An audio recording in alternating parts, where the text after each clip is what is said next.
Our story begins in a world divided by war, love, and fate. It's a story that travels across countries, decades, and emotions. It begins in Spain during the Spanish Civil War and continues across the Atlantic Ocean too. Chile, a place described as a long petal of sea and wine and snow.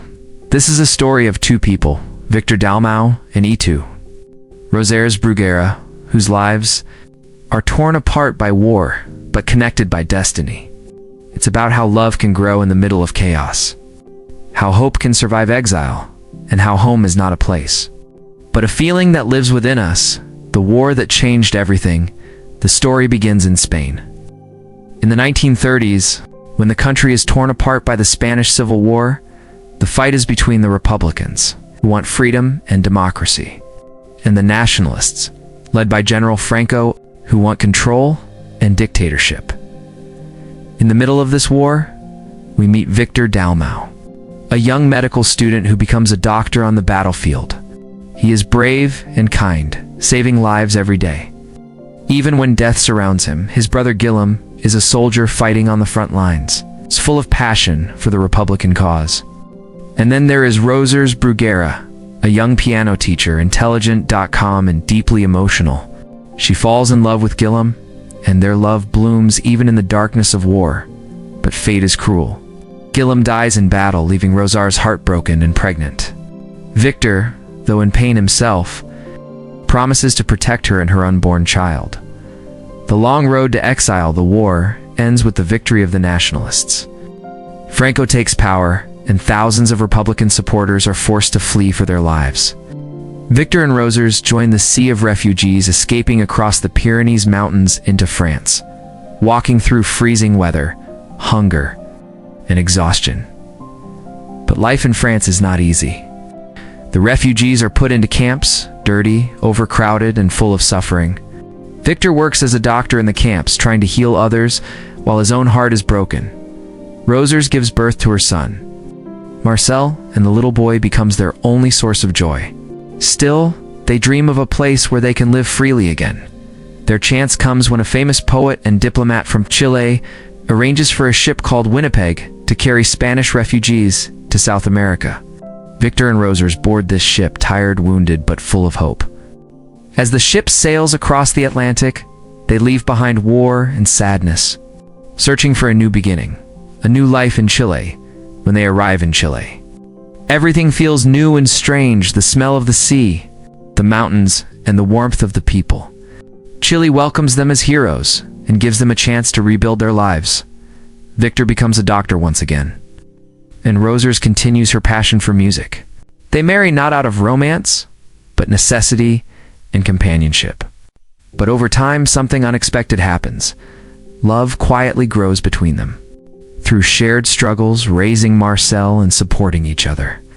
They build a life filled with quiet strength and affection. They find friends among other refugees and Chilean families. Life slowly becomes peaceful.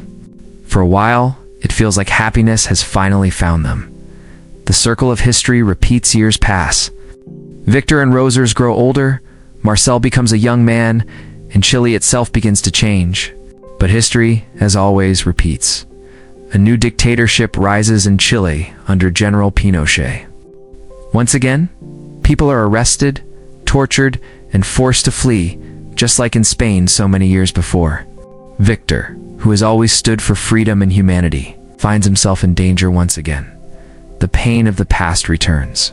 The fear, the exile, but this time they face it together, stronger than ever before. Rosers' strength becomes Victor's shelter. Victor's love gives Rosers courage. They move from place to place, carrying the memories of Spain, of Chile, of all the homes they have built and lost. They learn that home is not one country or house, it's the people you love, the memories you carry, and the hope you keep alive. Love after a lifetime years later. When peace slowly returns to Chile, Victor and Rosers are no longer young. They have lived through 2 wars, 2 exiles, and a lifetime of struggle, but also through quiet happiness and deep love.